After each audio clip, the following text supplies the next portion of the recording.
69 Highland Avenue.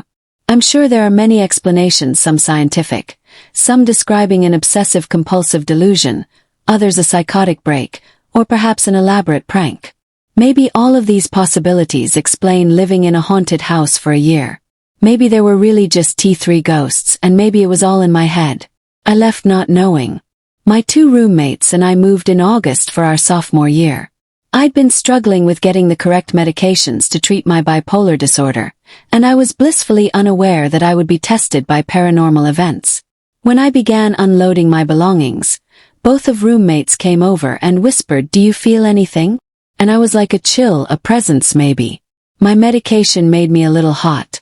Over the next few weeks it became apparent that we were living in a true haunted house.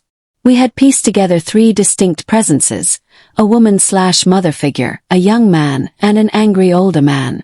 The older man would sling knives and silverware, open and close drawers, slam doors. The woman was the protector. She kept things from getting too out of hand, helping us not slip, that sort of thing. She was comforting. The young man would unlock doors, and his footsteps led to my room. He walked nightly around 10. I tried 3 different medication combinations.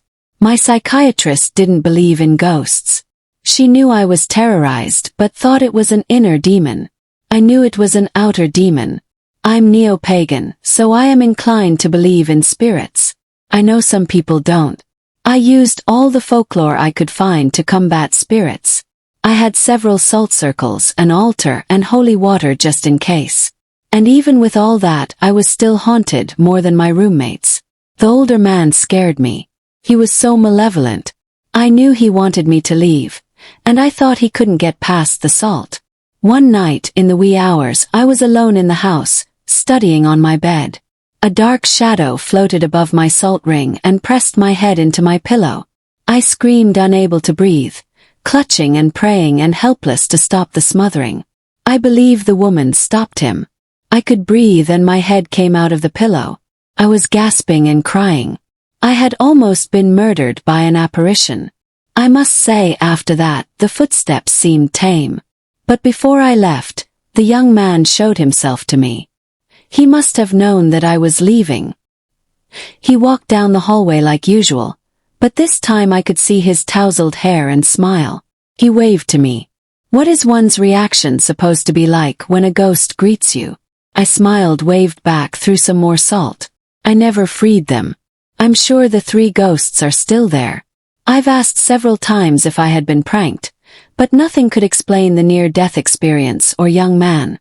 My roommates remain as confused and terrified as me. Home alone.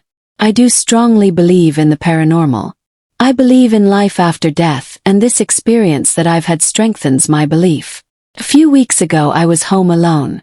My mother was gone to work and my sister was with my aunt at the time. I'd stayed home from school because I didn't feel well that morning. A few hours after my mom left, I was upstairs in my room using my computer and doing an assignment for my class.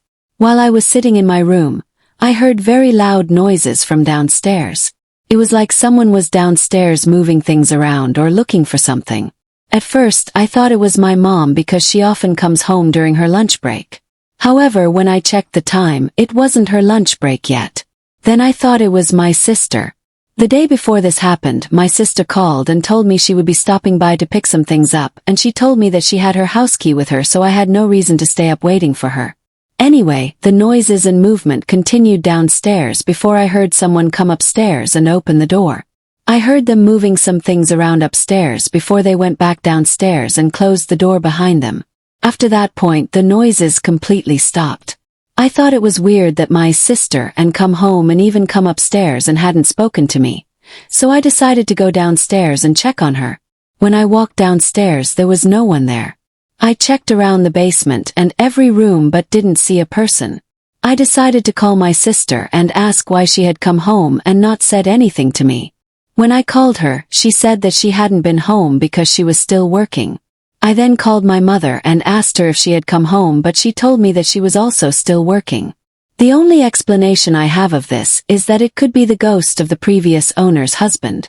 When my family first moved in, the previous owner had told us about her husband. She told us many stories of how he always misplaced his items and could never find anything. She also told us how she came home one day and found him dead in the basement from a heart attack.